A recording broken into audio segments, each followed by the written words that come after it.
like Dr. Vaishali, she's also a very, very good teacher, very favorite teacher actually amongst the West Bengal students. So over to you, Chaitali. Oh, all your fans are waiting. The lobby is quite full right now.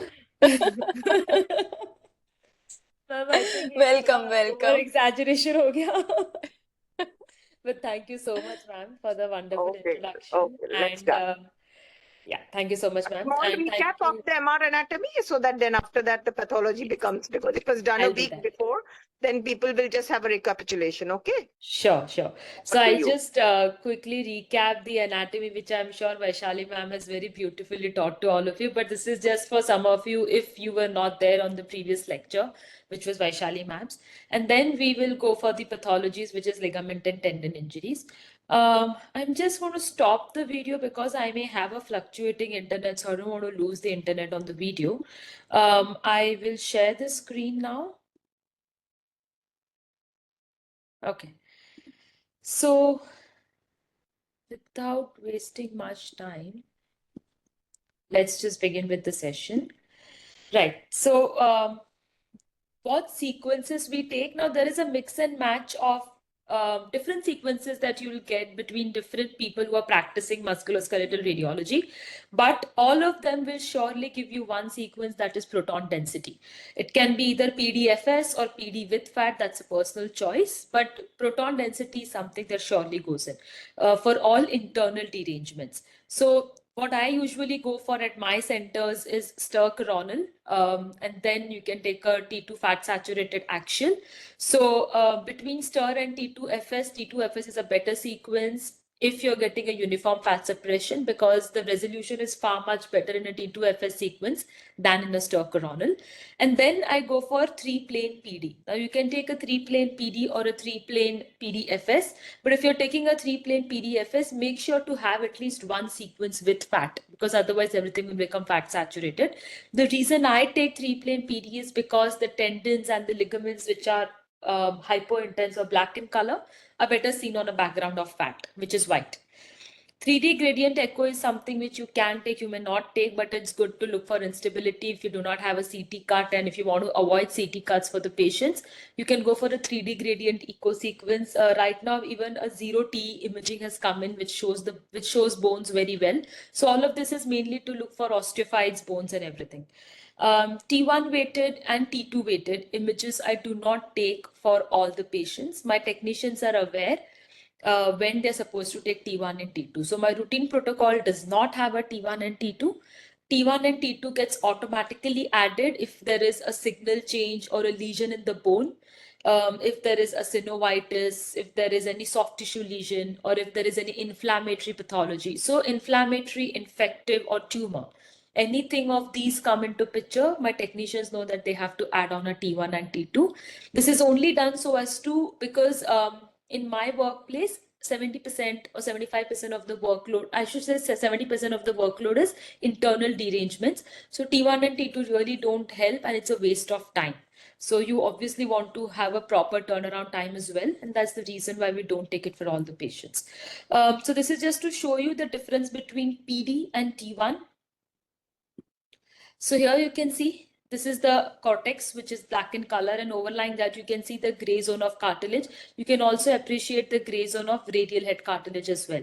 But when you look at T1, you cannot differentiate what is cartilage, what is fluid, everything appears hypo, right? And therefore T1 really does not have much role in an internal derangement cases. Some of my fellows tell me that T1 is good for looking at the fracture, but believe me, PD with fat is equally good for looking at a fracture as well. So you really do not require a special T1 for that. Planning, take an axial, and then the coronal is planned parallel to the line joining the two epicondyles. So this is very important. Otherwise, the scan will not be in appropriate planes and it will be oblique. So this is how you'll do the planning. For the sagittal, you just draw a line perpendicular to the line joining the two epicondyles, and then you plan the sagittals parallel to that line. So this is the anatomy. What I follow for elbow is an inside out pattern that you look at the bones and cartilage first, and then you you work your way outwards. You look at the ligaments, and then the outermost structures is the tendons, and then you have the muscles and the neurovascular bundles. So for anatomy, you can divide it into 4 parts. You have anterior, posterior, medial, and lateral.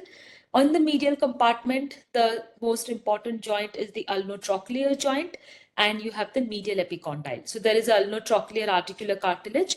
The common flexor origin attaches to the medial epicondyle. Deep to the common flexor origin, we will see a V-shaped band-like structure, which has a wider attachment to the humerus, and that is the ulnar collateral ligament or the medial collateral ligament. And you also have ulnar nerve in the cubital tunnel posteriorly. On the lateral side, there is the radiocapitellar joint. So obviously the cartilage of the radiocapitellar joint. Then the important structure here is the lateral epicondyle. Now on the medial side, there was common flexor origin. On the lateral side, there is common extensor origin. On the medial side, we just had one ligament, that is the medial collateral ligament. On the lateral side, there are 3 ligaments. So the smaller one is the radial collateral ligament. Then you have a longer one, which is the lateral ulnar collateral ligament. So it's called lateral because it arises laterally, and it's called ulnar because it attaches to the ulna. So it goes behind the head of the radius and attaches to the supinator crest of ulna, and therefore we call it as lateral ulnar collateral ligament. So you have ulnar collateral ligament on the medial side, lateral ulnar collateral ligament on the lateral side. And then there is another annular ligament which supports the radial head and prevents the radial head dislocations. So anteriorly, there is a coronoid process of ulna, and in the muscles, you have got the biceps and the brachialis, which run anterior to the humerus, and in the nerves, you have the radial and the median nerve. Posteriorly is the olecranon process, and then you have the olecranohumeral joint. There is the cartilage over here in the olecranohumeral joint, and then that's the triceps tendon, which attaches to the olecranon process. So before we jump to the pathologies, since Shrujita ma'am has requested that I try to cover up a bit of anatomy, I'll quickly run through this. This will be a quick thing. So these are the PD coronal images. This is the medial side and that is the lateral side. Now, as we go, you can appreciate the ulnotrochlear and the radiocapitellar joint. You can very well appreciate the cartilage. If there is no fluid in the joint, it is not always possible to look at the individual cartilage, that is the cartilage of ulna, separately from the humerus. But if you have some fluid in the joint, the two can be delineated very easily. This is just to look at the bones. So here you have the lateral epicondyle, the medial epicondyle, to which is attached to the common flexor origin, and then you have the lateral epicondyle. And then this we've already discussed. So these are the things where you need to look out for some trauma-related fractures and everything. So I'll just concentrate on this. This is called as the sublime tubercle, to which the medial collateral ligament attaches. All right. Posteriorly, you will always see some irregularity in the dorsal aspect of capitulum. Do not call this as an area of chondral loss or chondral fissuring. Always correlate with the sagittal MRI. This will correlate to a pseudo defect of capitulum over here. So this on the coronal image gives an appearance of a chondral loss. So just one image before, if we go, we can see the cartilage, and then suddenly the image gives an appearance that there is a focal area of chondral loss, but actually it is nothing but a pseudo defect of capitulum. So whenever you're confused whether there is chondral loss or not, always correlate with the sagittal image. And then that's the olecranon process. Now, on the medial compartment, I told you that we have only one ligament, whereas on the lateral side, we have 3 ligaments. But actually, on the medial side, that one ligament is comprised of 3 different bands. So you have the anterior band, the posterior band, and the transverse band. So this is the anterior, which is the most important band. This is the posterior band, which forms the floor of the cubital tunnel. And this is the transverse band, which is functionally not very important, so we don't discuss much about it. Now, on the medial side, this is the common flexor origin, and this you can see. So you can see that it is a black structure attaching to the sublime tubercle with a striated appearance and a wider attachment to the humerus, and that is the medial collateral ligament. So this is the sublime tubercle, and you can appreciate the striated appearance. Remember, you can see hyperintense signal, you will see fat, a lot of things in this zone which is normal. You do not have to label it as a tear. How do you identify a tear? You need to look at the individual fibers, and if the individual fibers are disrupted or injured, that's when you give it as a tear or an injury. So this is the sublime tubercle, which is the ulnar attachment of MCL. You can often find avulsion fractures of sublime tubercles. On the lateral side, there are three ligaments. So you've got the RCL, which is anteriorly placed, and then posteriorly is the lateral ulnar collateral ligament, and then you have the annular ligament, which holds the radial head in place. So on the lateral side, the first structure that you see is the radial collateral ligament. It's a thin ligament.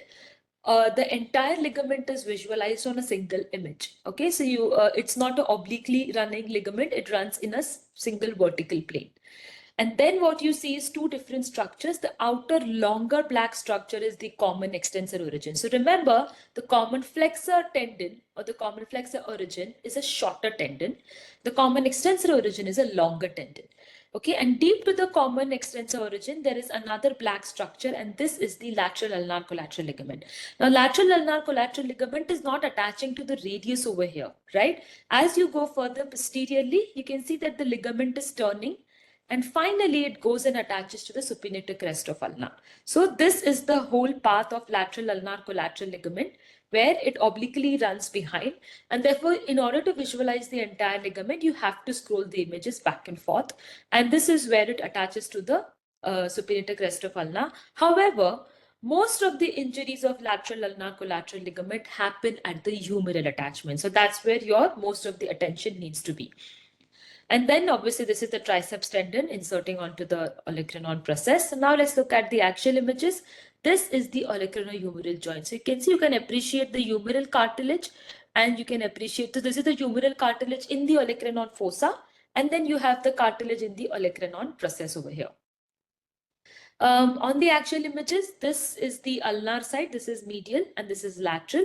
So this is the common, sorry, my mistake. This is medial, this side is medial, and this side is lateral. So that is the common flexor origin arising from the medial epicondyle. Now here, what do you see? You can see a black band that is connecting the medial epicondyle to the olecranon process, and this is the cubital retinaculum, inside which is the cubital tunnel, which contains the ulnar nerve. So this is the ulnar nerve over here. Now you can see another black structure that is running deep to the ulnar nerve. This is the posterior band of medial collateral ligament. So anterior band is best seen on coronal images. Posterior band is best seen on axial images. So that's how you can look at both the bands of MCL. As we go on the lateral side, you have the common extensor origin. Now remember, the anterior fibers is the ECRL, the mid fibers is the ECRB or the extensor carpi radialis brevis, and the posterior fibers is the EDC. Of these, the most important is the extensor carpi radialis brevis, because that is the most common site to develop a tennis elbow or a common extensor origin tendinosis. That is also the most common site to develop partial tears. These are nothing but the mid fibers of the CEO attachment. And therefore, whenever you go back and you'll try to look, most of the tendinosis, which is in the beginning phases or partial tears, involve the middle fibers of the entire common extensor origin. So here, this is the middle fiber. Sorry, one second. So these are the middle fibers of the common extensor origin. This is anterior, this is posterior, right? So this is where you will see the maximum tendinosis and partial tears. Now deep to it, anteriorly is the radial collateral ligament, and posteriorly what you see is the lateral ulnar collateral ligament, right? Okay, this is the biceps and the brachialis. So this is the biceps tendon. This structure that you see is the Lacertus fibrosus, which will go from the biceps tendon medially, okay? And deep to the Lacertus fibrosus, you have the neurovascular bundle. So this is the brachial vessels, and this is the median nerve over here. Here you can see there are two dots. That is the radial nerve. So remember, radial nerve from the distal arm is seen as two separate dots, okay? But they're running together. So the two radial nerve eventually will divide into superficial radial nerve and the posterior interosseous nerve. But it is seen as two separate fascicles from early on in the distal arm itself. However, when you go down, the two fascicles will start to separate out. Okay? I think I'll show that later. So these are the two fascicles of the radial nerve, which is still running together. Now coming back, this is the biceps tendon. And you can see this is the radial tuberosity to which the biceps tendon attaches. Here is where you will find the radiobicipital bursa if it is filled with fluid. And similarly, this is the brachialis myotendinous junction, and this is the attachment to the ulna of the brachialis tendon. Now, we've already seen the median nerve, right? Next is the radial nerve. So as I told you, it will be seen as two fascicles. Again, two fascicles. Now you can see that the two fascicles are beginning to go away from each other, right? So they are parting their ways. The one that goes anteriorly or superficially is the superficial radial nerve, and the one that goes deep is the posterior interosseous nerve. As you can see, this is the two heads of supinator muscle. So this is one head, okay, and this is the larger another head. And between these two heads, this fat containing area is called as the arcade of Frosse, in which runs the posterior interosseous nerve. And this is a common site for PIN entrapment. Sagittal, this is the common extensor origin. Sagittal images are pretty much good to look at your 2 to 3 structures. One is cartilage. Two is the tendons, that is the biceps and the brachialis, as well as the triceps. Okay, and I think these are the two main things that you want to look at. The third thing you want to look at is for any osteophytes, that is olecranon osteophytes or osseous bodies, which will be seen in the anterior coronoid fossa or in the posterior olecranon fossa. So these three structures, tendons, your cartilage of the joint, and any osseous and chondral bodies, for them sagittal images are very good. Ligaments are not evaluated on sagittal images. Now, this is a structure which is called as the trochlear ridge. This can look like a focal area of, either a osseous body or a focal area of chondral loss and osteophyte. This is just a normal appearance of a trochlear ridge. This should not be mistaken for any pathology, right? So this is how a trochlear ridge looks like. Okay, so now I'll just stop this one. And I'll go back to my original PowerPoint, which is, I guess, this one. Yeah. So we'll just start with the pathologies now. So in ligaments, as we've discussed, there is a medial and a lateral. On medial side, you have the medial or the ulnar collateral ligament, which comprises of 3 bands, of which one is not functionally important. And on the lateral side, you have got the 3 ligaments, of which annular ligament is something which we are not going to discuss today. Annular ligament predominantly is a ligament that is important in children because radial head dislocations are common in them. Later on in adults, you really don't have much role of annular ligament in terms of injuries. So we predominantly concentrate on radial collateral ligament and lateral ulnar collateral ligament. So MCL here, we've already seen the normal appearance of an MCL. So this is how an MCL looks like. And then here, what you can see there is a discrete line that's going. So what did I tell you? These bright areas is not abnormal, but you need to look at individual fibers. If you can see that the fibers are disrupted, that's when it's a tear. So this is a humeral attachment tear. You can see a discrete hyperintense signal going through and through the ligament. Here, what you can see is that there is a complete tear at the ulnar attachment at the sublime tubercle, and there is some low-grade injury at the humeral attachment. And here, the humeral attachment is good, the ulnar attachment is good, but then there is an osseous avulsion fracture of the sublime tubercle, right? So you have a complete humeral attachment tear, you have a complete ulnar attachment tear, you have an avulsion fracture. Besides tear, you can also get low-grade injuries, intermediate-grade injuries, or high-grade injuries, where the ligament will have such a bulky appearance, something like this. So this is like a high-grade injury. If there was no discrete tear in this patient, I would have given this off as a high-grade injury because all the fibers are disrupted. Low and intermediate is something which you can develop more on eyeballing. So as you see more and more cases, you'll understand what's a low-grade injury and what's a high-grade injury. But just to give you some idea, low-grade injury is where the individual fibers appear hyperintense but not much thickened. Intermediate grade injuries where they are some hyperintense and there is some thickening as well. High grade is where it's completely fuzzy. Literally, you cannot appreciate the architecture of the ligament. That's a high grade injury.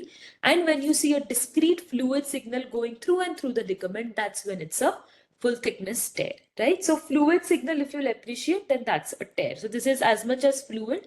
And so this is why I've given it off as a tear. Here also you can see it's completely torn out from here. Coming on to the radial collateral ligament, I told you, you can visualize the entire ligament in one plane itself.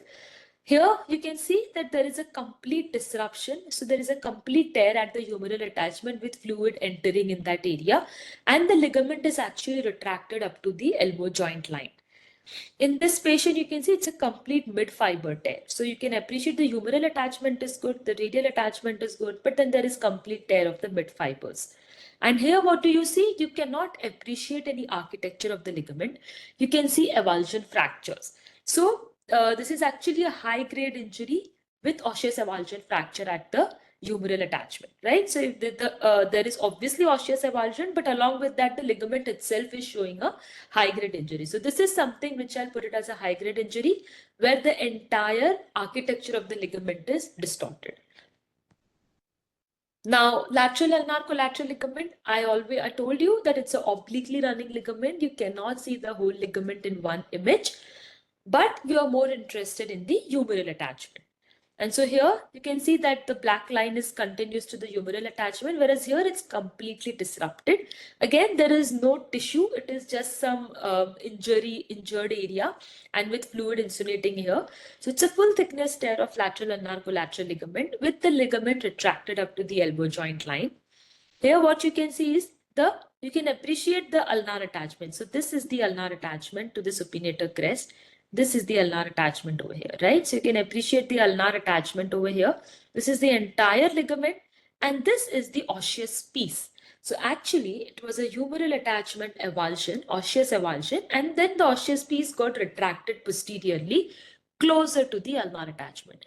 But the ulnar attachment was intact, though the ligament itself was showing an intermediate grade injury. Now, why I'm calling this intermediate grade? You can appreciate some black fibers, but the ligament is thickened and it is hyperintense. So I'll put this off as a intermediate grade injury, but not a high grade injury because I can still appreciate the architecture, the overall architecture of the ligament. Okay. Now, coming to the mechanisms of injury. So there are two common injuries that happen at the elbow. One is a dislocation, which is more common, and the other one is a valgus loading injury. Now, valgus loading injury, acute is relatively less common, chronic is more common, and it's common in players and athletes. In dislocations, you can get both of them. So you can see acute as well as chronic. So there can be a posterior, posteromedial and posterolateral dislocation, but the posterolateral is most common. However, you still do see posteromedial dislocation. It's all about looking at radius and ulna. If your radius and ulna are dislocated laterally, it's a posterolateral dislocation. If they're dislocated medially, it's a posteromedial dislocation. It's as simple as that. Since posterolateral is more common, we'll be discussing that. And the chronic form of posterolateral dislocation is called as PLRI, which is posterolateral rotatory instability. So let's discuss what happens in a dislocation. This is similar to what you see in an ACL injury in the knee. So you get a pivot shift edema pattern. Here also you get some kind of an edema pattern, which is very classical for a dislocation. So dislocation, usually the most common mechanism of a dislocation injury is where there is an axial loading, something like falling on the outstretched arm, right? So whenever the whole body weight is put on the palm, there is an axial force, a force that goes up from the palm to the elbow joint, okay? And along with that, the elbow kind of bends. So there is a posterior force as well. So you have an axial loading force and a posterior force. And as a result of this, the radius and the ulna just dislocates posteriorly and laterally, right? So this is what happens. Now, whenever there is a dislocation, the impaction is between dorsal capitellum and anterior radial head, dorsal trochlea and anterior coronoid process.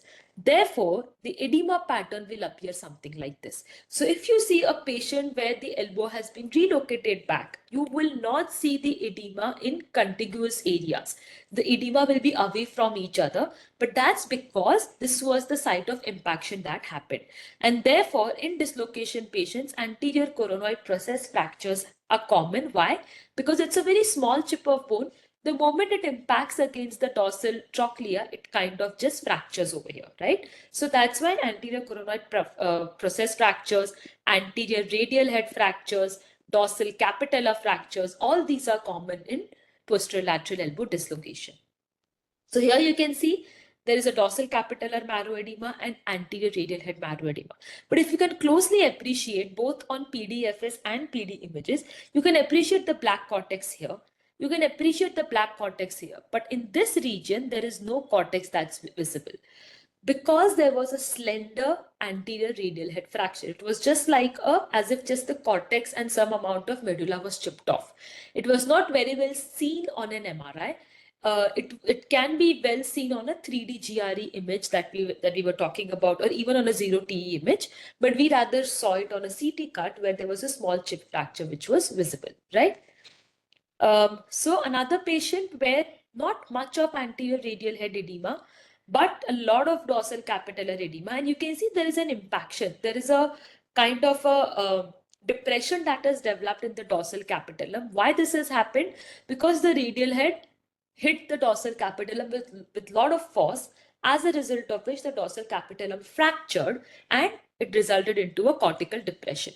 So this is indicative that there was an impaction injury from the radial head onto the dorsal capitellum.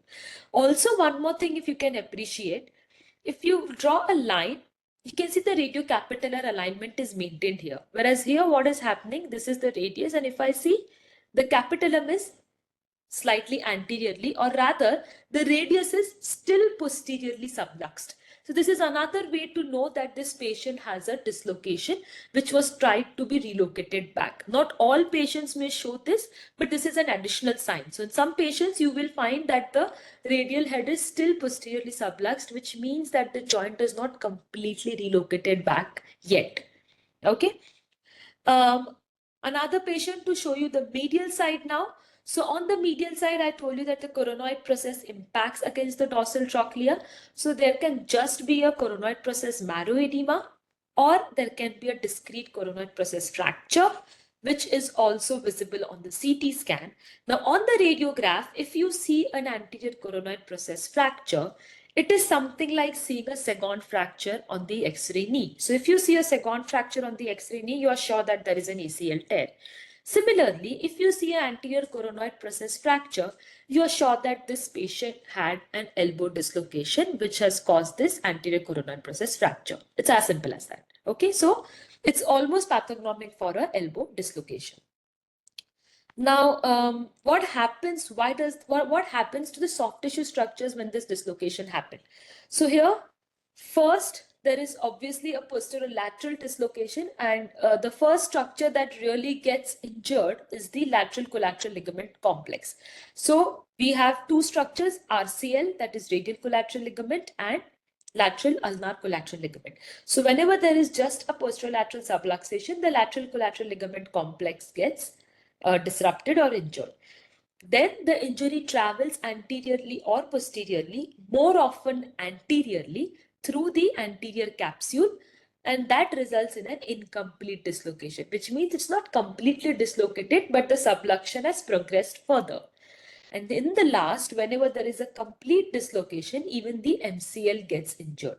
So what happens is, this entire thing is like a circle, and this is called as the circle of Horry. This is just for you to remember.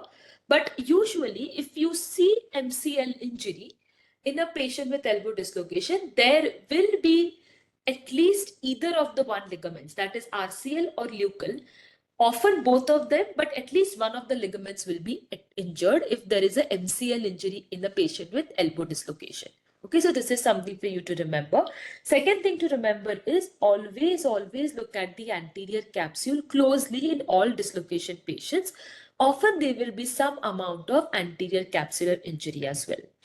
So let's look at a patient over here. So what you can see that there is a lot of dorsal capitellar marrow edema. This you can appreciate that there is some signal, it is brighter. So as you'll see more and more cases, you'll realize that this is more brighter than a normal striated appearance of MCL. But you can appreciate the individual fibers still. So what did I tell you? If there is just bright signal inside it, you'll put it off as a low-grade injury. So this is something like a group low-grade injury. There is no disruption of the fibers, no tearing of the fibers, and the individual fibers like this line, you can appreciate all the individual fiber lines are actually visible, right? If the injury has happened up to the level of MCL, the lateral would have been injured. And so what do we see? So here, let's go back. This is the anterior most, and this is the RCL. So the first structure that you see from anterior to posterior is the radial collateral ligament, and you can see that there is a discrete tear of the RCL. Now, as you go posteriorly, there is a complete tear over here, and basically it's two structures. So this is one structure, and this is another structure, right? The superficial and the longer black structure is the common extensor origin. The deeper and the shorter black structure is the lateral ulnar collateral ligament. So this patient is having injury of both RCL as well as lateral ulnar collateral ligament, and added to that there is a complete tear of common extensor origin as well. So you can see there is a fluid signal all through and through from anterior to posterior. So the entire common extensor origin is torn, and you can appreciate that the rest of the lateral ulnar collateral ligament is looking good. Maybe there is some low grade injury at the ulnar attachment, but all in all, the rest of the lateral ulnar collateral ligament is good. However, the entire common extensor origin is torn, and you can see there is a lot of intramuscular edema in the common extensor origin. Now, what's happening to the common flexor origin?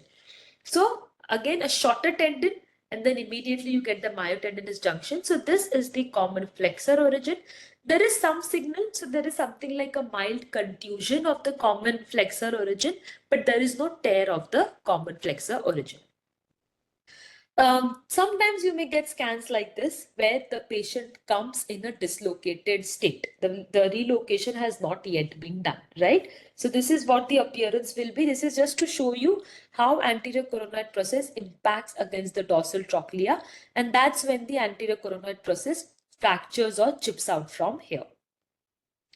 Now, another patient to show you the spectrum of findings: full thickness radial collateral ligament tear. Then there is a dorsal capitellar marrow edema and anterior coronoid process marrow edema. If you will see, this is a posterior image further posteriorly, and you can see that the lateral ulnar collateral ligament fibers are visible, but you can see that there is a complete distortion. You cannot appreciate the fibrillar pattern of the ligament, and so this is a high grade injury of the lateral ulnar collateral ligament. Plus, look at the fluid signal here, right? So there is some fluid. Normally, there was no fluid between the lateral ulnar collateral ligament and the common extensor origin. But here you can appreciate that there is some fluid that is popping in. This is because there is a partial tear of the undersurface of the common extensor origin. So there is a common extensor origin contusion, and along with that, there is a partial, actually this is less than 50% thickness. So less than 50% thickness undersurface tear of the tendon. Here, what do we see? That there is a full thickness tear of the MCL over here. Okay. Plus, this is the common flexor origin. So this is the medial collateral ligament over here, and this is the common flexor origin. So the entire common flexor origin is torn, and common extensor origin is showing like a partial tear. Some of the fibers are reaching, right? Now, posterolateral rotatory instability. It is the most commonly encountered pattern caused by insufficiency of lateral collateral ligament complex. And it is secondary to posterolateral elbow dislocation or iatrogenic injury like debridement of lateral epicondylitis. So this is one thing that you need to remember, and therefore this is very important. So what happens is, in lateral epicondylitis, one of the treatment is they do a common extensor origin release. And because of that, patient can land up into instability of the elbow on the lateral side, which is called as PLRI. However, if the ligaments are good, the patient will not land up into PLRI. Therefore, for every patient with advanced or high grade advanced common extensor origin tendinosis, you have to mention what is the status of lateral ulnar collateral ligament, because that is the main stabilizer on the lateral side. If the lateral ulnar collateral ligament is good, only then the surgeon will consider doing debridement for the tennis elbow. If the lateral ulnar collateral ligament is bad, if it is already degenerated, or if there is a partial tear or a full tear, the surgeon will not consider doing debridement of the lateral epicondyle of the common extensor origin at the lateral epicondyle in a tennis elbow patient. Why?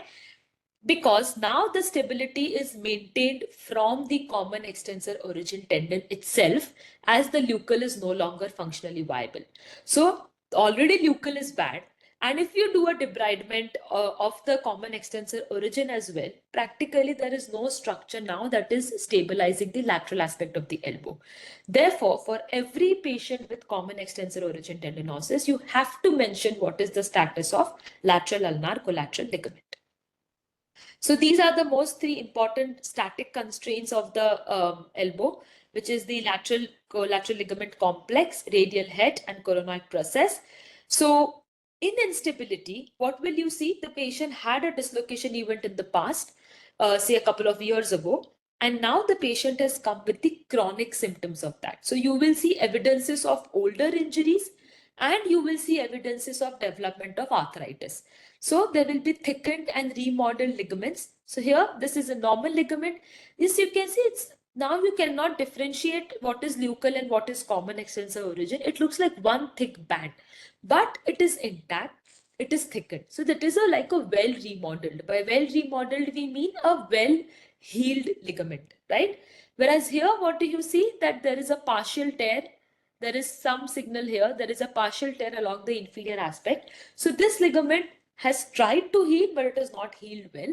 So it's a poorly remodeled lateral ulnar collateral ligament, right? So normal ligament, well remodeled ligament, and poorly remodeled ligament. So this is how you put in the report.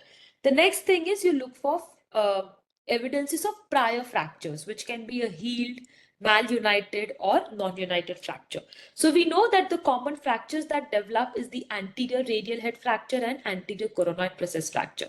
So here you can see this is a malunited anterior radial head fracture with a cortical depression. When I see this picture, I know that this patient had a dislocation in the past. Similarly, you can see that there is a malunited anterior coronoid process fracture over here. So again, I told you a coronoid process fracture means elbow dislocation. Similarly, a malunited coronoid process fracture means that there was a injury in the past. Now, always remember, do not confuse anterior coronoid process osteophyte to a malunited fracture. Okay, so anterior coronoid process osteophyte is different. Malunited fracture is different. If you are suspecting a malunited fracture of the anterior coronoid process, look for other evidences of dislocation like remodeled ligaments or anterior radial head fractures or dorsal capitellar depression. So look for those indications as well. Then chondral loss and intra-articular bodies. So this is now something that's happened over a period of time from the injury. Because of the instability, the end point of instability of any joint is arthritis. And this patient, if patient is having instability, say for a couple of years, the patient will eventually land up into osteoarthrosis, which means there will be cartilage loss and there will be intra-articular osseous and chondral bodies. So here you can see that there is an advanced radiocapitellar chondral loss, plus there is chondral bodies that ulnotrochlear cartilage was maintained. Now, some people ask me that why can't this be a primary osteoarthrosis? Remember, primary OA will always happen in weight-bearing joints. Elbow is not a weight-bearing joint. Similarly, shoulder is not a weight-bearing joint. So, primary OA, because of weight-bearing, does not happen in these joints. There has to be some cause for them to develop OA, which can be instability, which can be malunited fractures, which can be inflammatory, infective conditions, anything. But there has to be some cause. So whenever you see OA in these, like you have rotator cuff arthropathies in shoulder. So it is because of instability of the shoulder secondary to rotator cuff tendon tears. Similarly, this is because of elbow instability secondary to ligament tears or poorly healed ligaments. So these joints, whenever you see OA, you have to find out the cause for it. Okay. And again, every OA does not mean elbow instability. It can be secondary to prior inflammatory or infective condition as well. So just to recap between the two, in dislocation, you will see acute findings. In PLRI, you will see the chronic findings. So radial head and dorsal capitellar impaction, injury, edema, fractures, coronoid process fractures, posterior subluxation or a frank dislocation, lateral collateral ligament complex injury and common extensor origin injury. And if you see an MCL injury, then your circle of Horry is complete. Look also for capsular injuries in the dislocations. In PLRIs, look for signs of healed, whether it is a well-healed or a poorly healed ligament. Look for signs of prior fractures.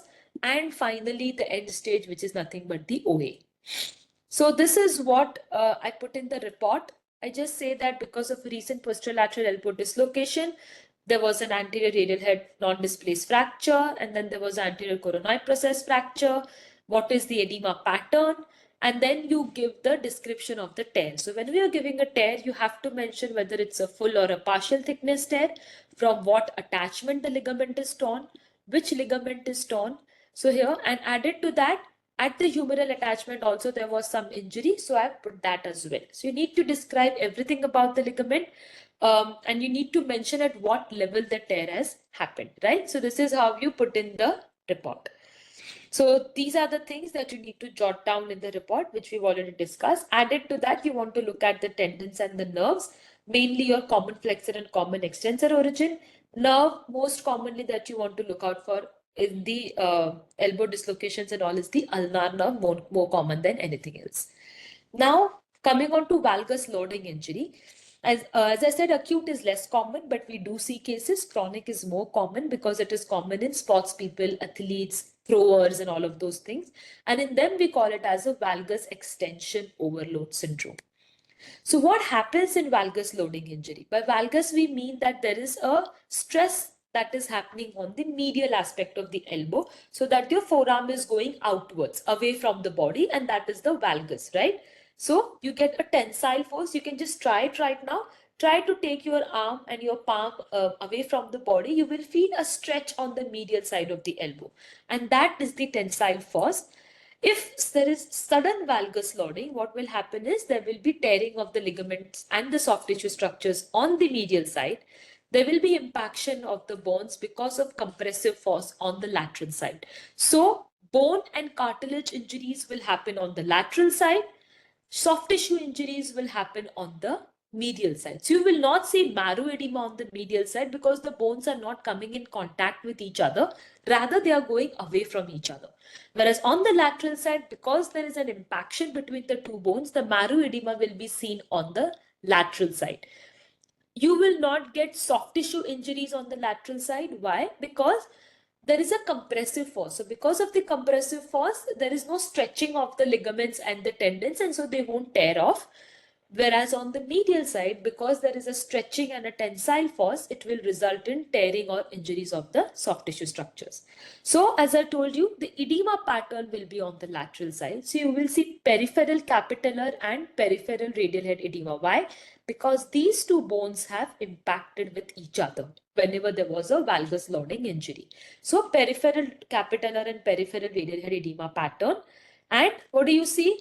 The common extensor origin is good. The lateral ulnar collateral ligament is good. The radial collateral ligament is good. But when you look on the medial side, there is a full thickness tear of the humeral attachment of medial collateral ligament, right?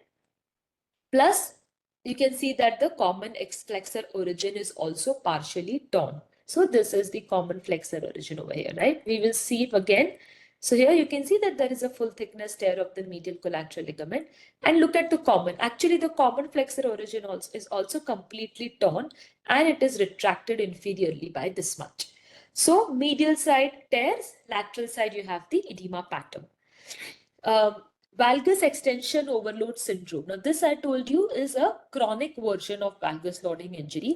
Basically, these people will never give you a history of an injury.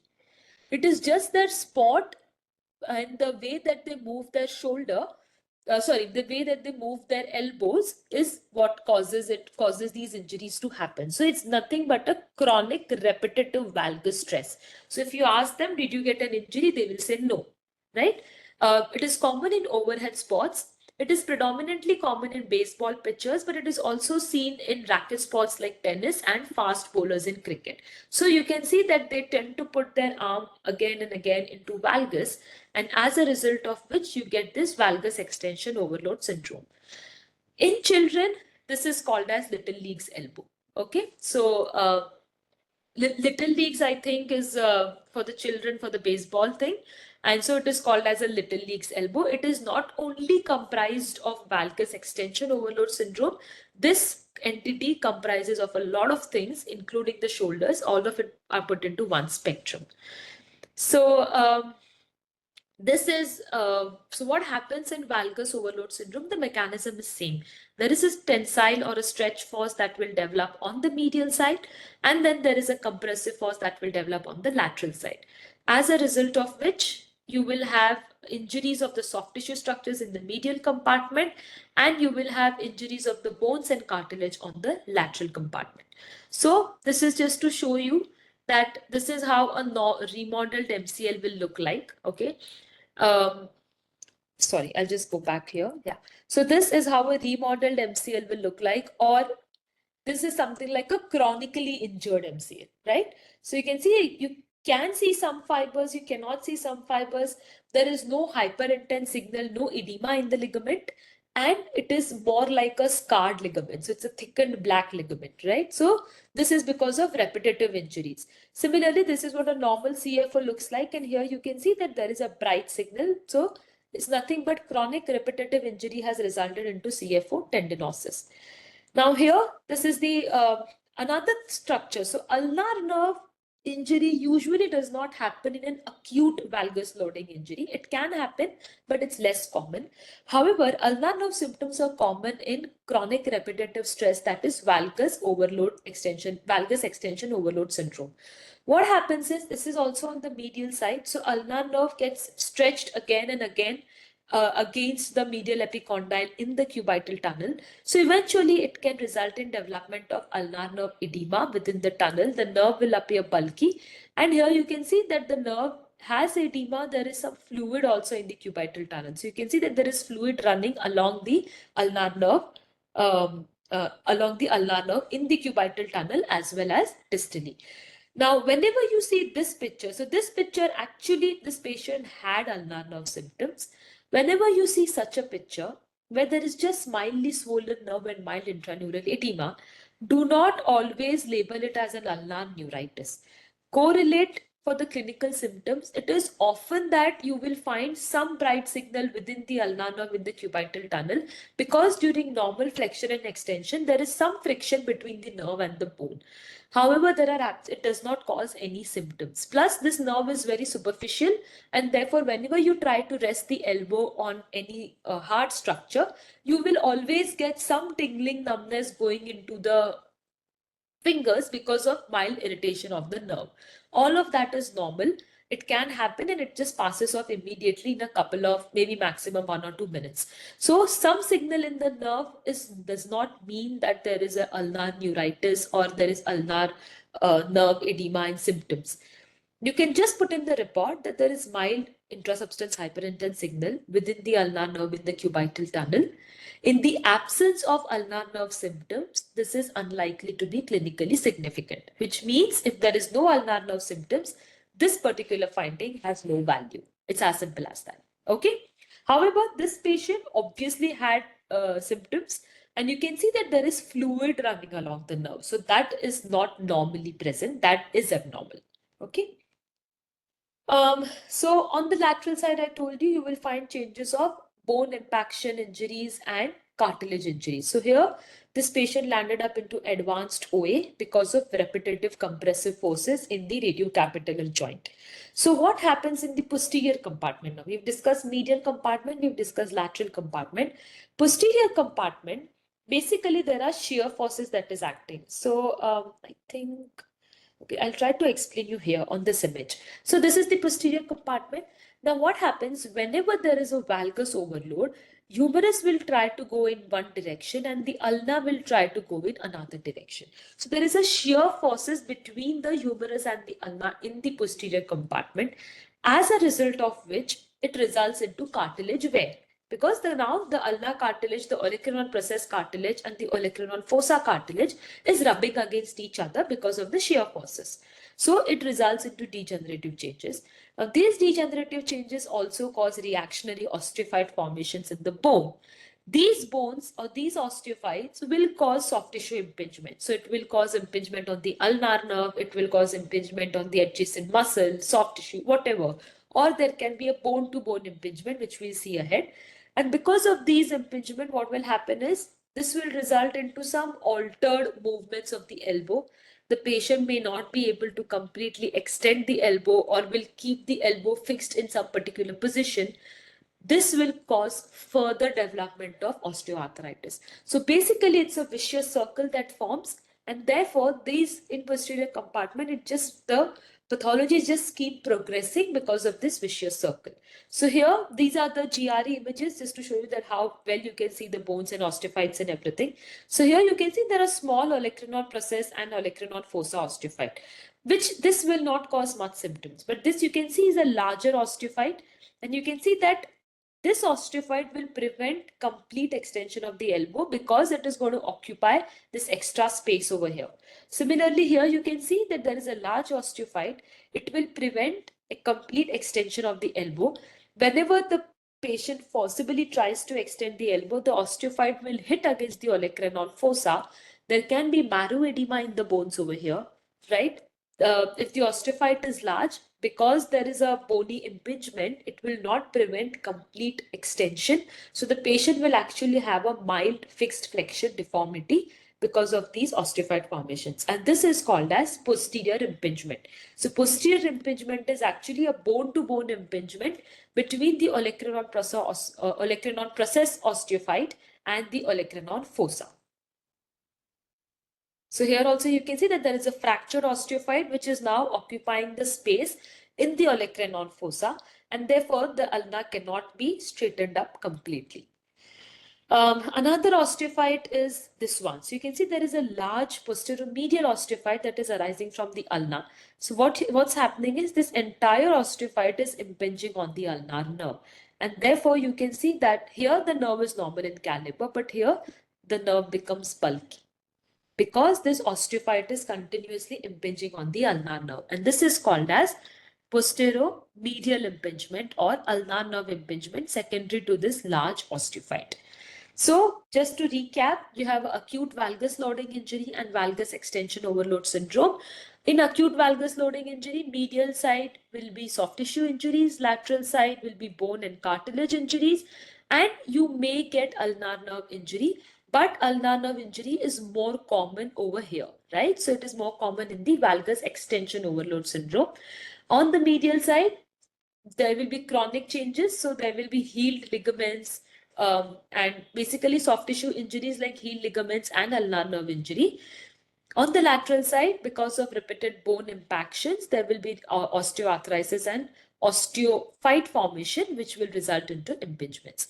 So this is the entire thing to show you the take-home points for acute injuries of dislocation and valgus loading. So you'll have the edema pattern, you can have dorsal capitellar impaction, anterior radial head fractures, and look for the lateral sided ligament injuries, CEO tear, and also medial sided ligament injuries and CFO contusions. Here, you will have edema pattern. So this was dorsal capitellar and anterior radial head. Here it is peripheral capitellar and peripheral radial head. Lateral side, there'll be no soft tissue injury. Medial side, you will have the MCL injury. Now, is Shrijita ma'am there? Ma'am, are you here? Yes, Ma'am, it's already 9. Should I continue? you continue this because people they are wanting to hear the entire spectrum. Okay. You continue. I'll- Yes, yes. All right, thank you. So coming to tendon pathologies, we have the lateral is the common extensor, medial is the common flexor. Anterior, we've discussed are two tendons, biceps and brachialis, of which biceps is more important than brachialis, and posteriorly is the triceps. So what happens in any tendon pathology? Normally, there are collagen fibers in the tendons which have tightly bound water molecules. Because the water molecules are tightly bound, therefore it appears black on all sequences in an MRI, right? Whenever there is a edema or whenever there is a tendinosis, what happens? There is some fraying of the fibers, as a result of which there is some movement of the water molecules in the tendon. But it is not a freely moving water molecule. Whenever there is a tear, basically there is fluid that enters into the region of tear, and therefore now these water molecules will show the normal Brownian motion and they are freely mobile everywhere, right?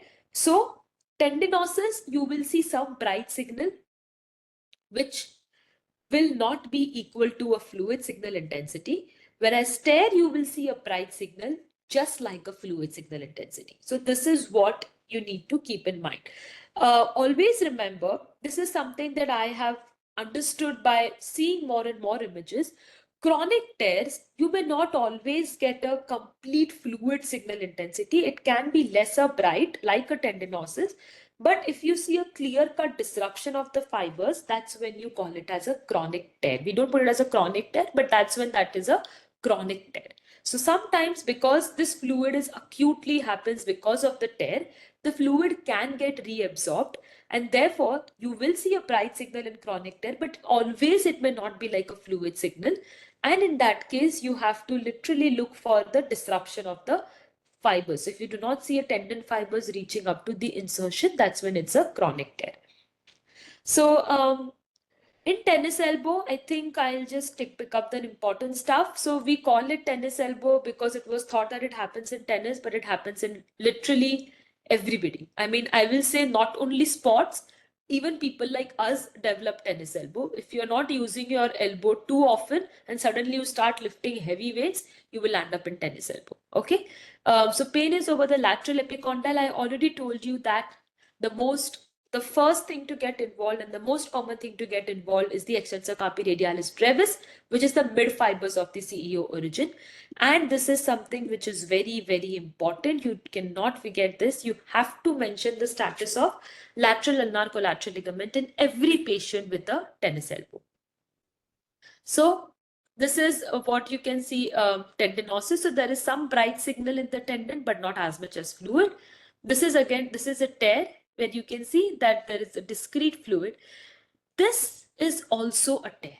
Okay, but you can see that the signal is not as bright as fluid. Why? Because some time has passed by. So this was an acute partial tear. You can see that some bursal fibers are reaching. So these are the bursal fibers which are reaching. Okay, here you can see that it's a complete tear. There is absolutely no fibers, but you can see there is some tendon sheath thickening. There is brighter signal here, but again, this brighter signal is slightly less than the fluid signal intensity. But I can see that a retracted tendon is lying here. So I know that this is a full thickness tear. So whenever we say that, for tear, it should be a fluid signal intensity, you should always take it with a pinch of salt. Whenever there is a couple of months that have passed by, some amount of signal intensity will drop.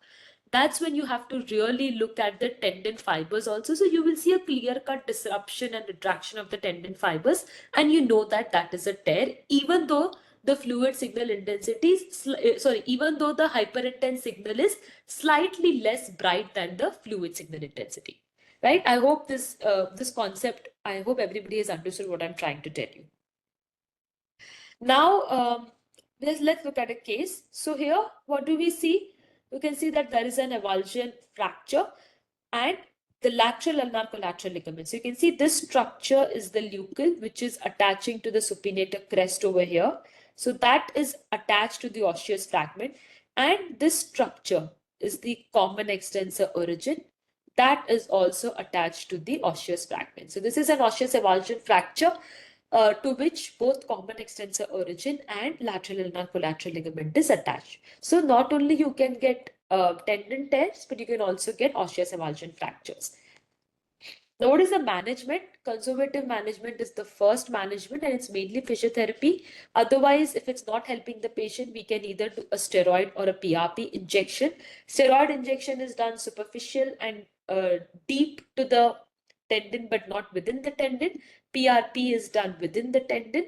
If you do a steroid injection, what we do in additional is called as the dry needling. Okay, wherein we put the needle in the tendon and just jab the tendons and try to scrape the periosteum of the epicondyle about 4-5 times, and then we get the needle out, and finally we do the superficial and the deeper injections of the steroid. So this is another step that you can add for all those who are doing steroid shots for common extensor origin. You can do a dry needling in addition. It will increase the blood supply to the tendon, which will help in the healing of the tendon.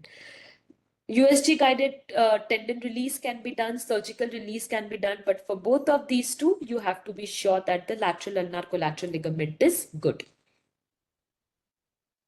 So now this is a lateral ulnar collateral ligament. This is just another case to show you.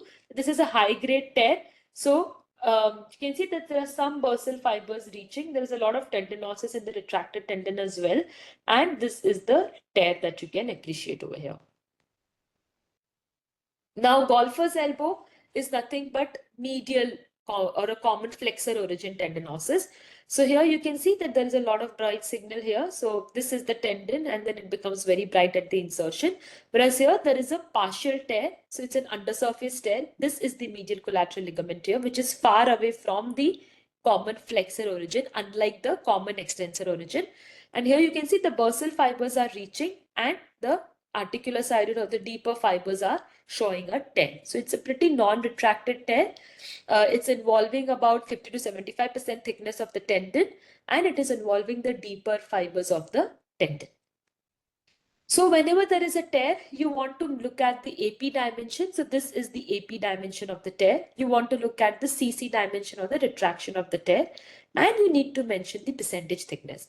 Now, most of us, what we do, we say full thickness and partial thickness. But I think it's better to give the percentage thickness than just saying a partial thickness, because a partial thickness can be like 10-20% thickness also, and it can be a 90% thickness also, right? So obviously, surgeon is interested in doing something for a patient who has a 90% thickness tear. So this is obviously a full thickness tear. So here you don't say 100% because you've already said full thickness tear. And then here you want to give the AP dimension. So if you see the posterior fibers, though tendinous, the fibers are intact over here. The anterior and mid fibers are torn. So as I told you, the mid fibers is the one where the process actually usually begins. And then it has gone into the anterior fibers. So this is the AP dimension of the tear. Okay. This is the craniocaudal or the retraction of the tear. And it's a full thickness tear. So this is how you'll put for this particular patient. So you can see I've put there is a, actually I will not put this off as a high grade. I'll say that this is a full thickness tear of the common extensor origin involving extensor carpi. Oh, I'm sorry. This was for this patient. My mistake. I'm so sorry. This is for this patient. So this is a high grade tear. Okay. Approximately 75% thickness. You can see that the bursal fibers are reaching. So it's an undersurface tear. And I could add one more thing, that it is a pretty much non-retracted tear. So there is not much of retraction of the fibers. This is the AP dimension of the tear. So here you can see the anterior fibers are intact, but the middle and the posterior fibers are gone. So most often you will find that the middle fibers are surely gone, right? So you can put this off as a report like this. Now looking at the biceps tendon, biceps has got two heads. So you have a long head and a short head, okay? How do you identify the two heads? Now, the two heads can be identified easily on an MRI. On the ultrasound, it can get tricky. It is not always possible to look at the two heads. So the long head actually has a shorter footprint on the radial tuberosity. The short head has a longer footprint on the radial tuberosity. So the long head attaches proximally and the short head attaches distally. So you can just remember that L comes higher up in the alphabetical order. So it goes higher up. S comes lower down. So it goes lower down. And longer head has a shorter footprint. Shorter head has a longer footprint. So that's how you can keep in mind. So this is your long head, which arises from the supraglenoid tubercle. This is the short head over here, which arises from the coracoid process. The short head lies medially and the long head lies laterally. So this is important when you are doing ultrasound and you find a single head tear. So I have seen such cases which just come with a single head torn. So the patient that I saw had a short head was torn. The long head was intact. But for me, it was difficult to identify which head was torn by looking at the radial tuberosity attachment. But I knew that the tendon was retracted up and the changes were seen in the short head muscle. So I knew that the short head of the biceps was torn. The long head was nice and taut. The muscle was looking good. There was no atrophy. So I knew that the long head is intact, whereas the short head was torn. So here, this is the Lacertus fibrosus, which we've already discussed. This is sometimes on sagittal images, you can appreciate the long head and short head, but they're much better seen on actual images. The one that inserts first is the long head. The one that inserts later is the short head. So that's how on actual images you can identify the long and short heads. Here also actually you can see the two heads separately. You can see this is one head and this is another head. Okay, and then again, this is the first tendon that is going to get inserted. So this is the long head. This will insert later or lower down. So that is the short head. So this is again the biceps tendon in sagittal image. Remember, in the distal arm or somewhere at the level of the coronoid fossa, the biceps tendon is formed. So whenever you see at the elbow joint line, you will see the biceps tendon, and deep to it, you will see the brachialis muscle. The brachialis tendon is formed lower down after crossing the elbow joint, whereas the biceps tendon is formed in the distal arm itself. Okay. I think this we've already discussed, so I'll just skip this part. Yeah. So here, this you can see that there is a tendinosis of the tendon, and if you closely appreciate, it is involving the tendon which is already attached. This tendon which is yet to attach is not involved, which means that there is more tendinosis of the long head rather than the short head. So this is something, which you can add on to your reports. Tendinosis will not create much of a difference, but if it's a single head tear, if it's a partial tear, you can specifically tell which head is torn, which is very important for the surgeon as well. And so that will really, give appreciation to your reports as well. Here you can see that it is diffusely involving, and just appreciate it is moderately bulky, more brighter. So this is a moderate tendinosis. And here you can see that it is pretty much bright, no shades of black, it's all shades of gray. So this is the advanced or severe tendinosis. Here, along with tendinosis, I told you that there is a radiobicipital bursa, which is only visualized if it's filled with fluid. So this is the radiobicipital bursa over here. So this is tendinosis with reactive radiobicipital bursitis. Now remember, not all bursitis, most of you, you just say, if you see a bursitis, you say it's an inflammatory etiology or an infective etiology. 80% of the time it's just reactive to tendon changes. Okay, so always make sure that there is infection or an inflammatory condition before, if you label it that. Otherwise, most of the times it is reactive bursitis from the adjacent tendon changes. Just like subacromial bursitis, you have radiobicipital bursitis. So it is commonly seen in weightlifters, weight trainer people. So what happens is, whenever you try to lift the weight, there is one force, gravity force, that is trying to get the weight down, and then there is a force of your biceps which is trying to lift the weight up. The two forces are acting against each other. If the weight is too much, the gravity force increases, and what happens is that suddenly the hand just extends out and the biceps tendon tears off. So whenever there is a biceps tendon tear, this thin structure is really important. Okay, so if Lacertus fibrosus is torn, the biceps tendon will retract up in the arm. Whereas if Lacertus fibrosus is intact, the tendon will only retract up to the level of Lacertus fibrosus, which is pretty much near the elbow joint. So the tendon will not be retracted up in the arm. Why that is important? It means that the surgeon does not have to pull the tendon down too much. Okay, because the retraction is not too much. If the tendon is retracted pretty much in the arm, it is difficult for the surgeon also to pull the tendon all the way down by 8 centimeters or 10 centimeters up to the radial tuberosity. Now, these patients will give you a classical history of sudden pop or a give way. So they'll say that I was picking up a heavy weight, say about 50 kgs, 60 kgs, and then suddenly I heard a pop sound and my hand just extended and the weight fell to the ground. This is the classical history that they'll give you, and that is called as the and this sign you will see. So when you try to flex the elbow, you will see that just how after eating spinach, Papa used to get nice biceps. Here also you will see that bump of the biceps. Now this bump is not because the biceps muscle has become strong, but this bump is because the tendon is torn and therefore the muscle is now lax and therefore is protruding out. So this is called as the Popeye sign, which is again indicative that there is a full thickness biceps tendon tear. Now here, what do you see? So this is radius, this is ulna, okay? You can see a tendon, black tendon that is attaching to the ulna, but you do not see a tendon that is attaching to the radius, right? So we know that there is a distal biceps tendon tear.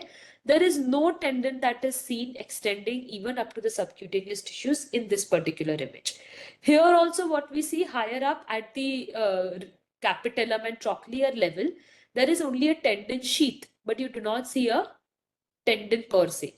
This is where the Lacertus fibrosus would have been, but this is not the Lacertus fibrosus. The Lacertus fibrosus is torn over here. Okay. Here again, higher up in the arm, also in the distal arm, you still cannot see a tendon. So again, we look at the sagittal image. You can see that the brachialis is inserting. There should have been a biceps tendon in this region. A tendon should have run like this, but there is no tendon seen over here. Now, why I'm showing this case, we often tell all of you to take small FOV images for good resolution, good visualization of smaller structures. This is one place where you really need to monitor the scan, because if the tendon is retracted higher up in the arm, besides doing elbow, you also have to do a distal arm scan to show the retracted tendon level. The surgeon needs to know at what level the tendon is lying, right? And so for that, you really need to cover in the distal arm, you need to cover the muscle also to look for the status of muscle if there is atrophy or fatty infiltration, and you need to look at the tendon as well. So here you can see that the tendon, one more thing, here you can see that the tendon is nicely coiled up. So it's going like this, like this. Okay, so it's a nicely coiled up tendon. Why is it important to put in the report? When you say that the tendon is coiled up, the surgeon knows that there is a length to the tendon. So he can straighten the tendon out. So if you straighten this tendon, you will actually be able to reach till here, right? So therefore the surgeon knows that this patient can just undergo a tendon repair. If there is no coiling of the tendon and the tendon is retracted all the way in the distal arm, the surgeon will have to do a tendon transfer. The surgeon will not be able to pull the tendon down up to the level of radial tuberosity, which is almost here. And so instead, the surgeon will do a tendon transfer. It becomes some other tendon and fix it as a biceps tendon. Here also you can see that there is coiling, but it is not enough. You can see that only there is one coil. This tendon, you cannot bring it down all the way till this level, right? So here you have to say that there is only mild coiling of the tendon that is present. Now, how do you give the level of retraction of the tendon? So two ways it can be done. One is you obviously mention at what level it is lying, but from the skin surface, that's difficult to identify. So you can give exact length of retraction from the radial tuberosity. So what you do is you draw a horizontal line at the radiocapitellar joint and you measure this vertical distance. Then you draw another line here and you measure this vertical distance. So if this is A, okay, and this is B, you can just add up A plus B. And that is the vertical retraction of the tendon from the level of attachment. So say suppose this is 5 centimeters and say this is 6 centimeters. So it means that the tendon is retracted by 11 centimeters up to from the radial tuberosity insertion. So that's how you can actually give a pretty accurate level, a pretty accurate distance of retraction of the tendon. Besides that, you also want to give the quality of the tendon. So we've already said you will have to say that it's tendinosed, it's mildly coiled, not coiled, or there is significant coiling of the tendon. And you also have to mention the muscle quality as well. So here you can see that there is a lot of coiling. So it's going like this, then like this. There's a lot of coiling in this tendon. So this was a fresh tear. Therefore, we can straighten this out and bring it down up to the radial tuberosity. Again here, you can see the coil tendon over here. So what you can see over here is the one tendon is coiled and one tendon is going through. So you can see that there is some tendon that is, so this is the obviously the vessel, but you can see a thin tendon, you can see a thin tendon over here. This tendon is going to reach up to the radial tuberosity. And here you can see this tendon is taut. So the superficial fibers are taut, the deeper fibers are buckled. So actually this patient had a tear of short head of biceps and the long head of biceps was intact, but it was obviously thinned out. Right? So it's a very thin tendon now, but but the short head of biceps was completely torn. So you need to mention whether it's a full thickness tear or it's a single head tear.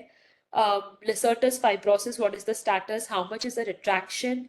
What is the tendon quality and the length? You will not give in terms of exact dimension, but whether there is coiling of the tendon, whether the tendon is scarred and thinned out, whatever. Okay, so balled up means a coiled up tendon, and what is the status of muscle itself. So here you can see that the biceps muscle is showing a lot of muscle fatty atrophy. So this patient, they know that even if they try to operate, once the patient goes to physio, the patient will not gain much of movements, right? This part I'll skip. Okay, so now the triceps tendon has got 3 heads, long, lateral, and medial. Always remember, for the insertion of triceps, you have a posterior tendinous component and an anterior muscular component. So usually the medial head has a direct muscular attachment to the bone. Long and lateral heads has a tendinous attachment to the bone. So you can get tears either of the tendinous component, tears of the muscular component, or the entire tear can happen, right? How do you remember ample? So anterior muscular component is the medial head, posterior component is long and lateral head. So AM is anterior medial, posterior is long and lateral. Okay, right. So this is the tendinous component and this is the muscular component. This is a normal tendon, this is tendinosis, and you can see now completely fluid that's going through. So this is a full thickness tear, but you cannot say a full thickness tear of the triceps. You'll have to say a full thickness tear of the tendinous component of triceps. The muscular component is showing some contusion, but it is not torn. So that is what you have to specify. You'll have to say full thickness tear of the tendinous component of the triceps tendon. The anterior muscular component is showing intramuscular edema and muscle contusion. And then there can obviously be a olecranon process osseous avulsion. So here, this is a full tendinous component tear. This is a partial tendinous component tear. The muscle component is good. The deeper fibers of the tendinous component is also intact. So it's a non-retracted tear of the superficial tendinous component, and it is involving approximately 75% thickness of the tendon. And this you can see this is a full thickness tear now. So it's a complete tear of the triceps, including the tendinous and the muscular component. Okay, so this is how you need to specify each and every component, what is happening. Plus, you can also give the transverse dimension. So if it's not a full tear, here you can see that some fibers are intact. So you can always give a transverse dimension of the tear at the footprint as well. So this is what we've discussed for tendons. Tendinosis, tear, always don't say partial. Please give the percentage thickness. Give the dimensions of the tear. All the tendon tears will have 3 dimensions: AP, transverse, thickness, something of that sort. Give the retraction of the tear. Okay. And this is something for you now. So mention about the status of LUCAL and CEO tendinosis. Monitor the scan of distal biceps tendon. So if you want to cover the distal arm, and remember to describe the triceps tear with individual components, that is your tendinous and muscular component. This is just a checklist which was there to look at the different structures. If you want, you can just take a photograph of this. And I think that's it. That's where we are. Thank you so much, all of you, for listening patiently to me for almost 1.5 hours. Thank you. Okay. Thank you, ma'am. If anybody have any questions, they can just ask in comments or they can unmute themselves. That was an extensively covered lecture, Chaitali. Thank you so much, ma'am. A beautiful lecture, I must say. Thank you very much. Completely covered of a very quite a difficult topic, but made very, very easy. Thank I you. hope they don't get confused with so much of knowledge being, just overloaded. The background has been clear. I mean, it has been clarified so easily. Now they have to work on it. Otherwise, they Yeah, get it, isn't it?